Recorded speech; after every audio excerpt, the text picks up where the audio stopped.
living room, komportabling opisina, magagarang kotse.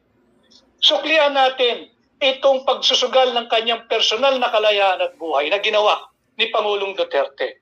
Ito nga po, lininis niya yung ating kalsada. And wala naman ho nagki-question yan eh.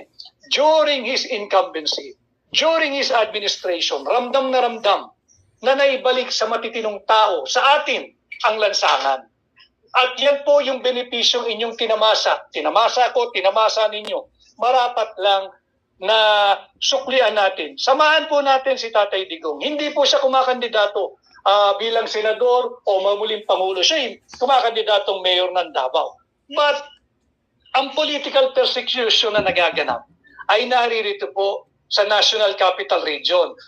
Kung hindi sa Senado, sa Kongreso, sa Lungsod Quezon. Samahan po natin si Tatay Digong. Yan po yung malaking bagay na may tutulong po ninyo.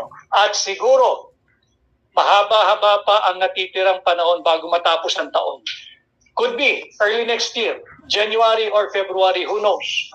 Ang next target ay the impeachment of Vice President Inday Sara Duterte.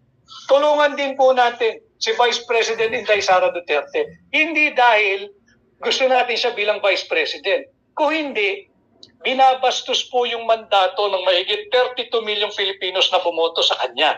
Sinong bumabastos? Iilang tao mabibilang mo sa daliri mo. Hindi po sila ang representasyon ng sambayan ng Pilipino.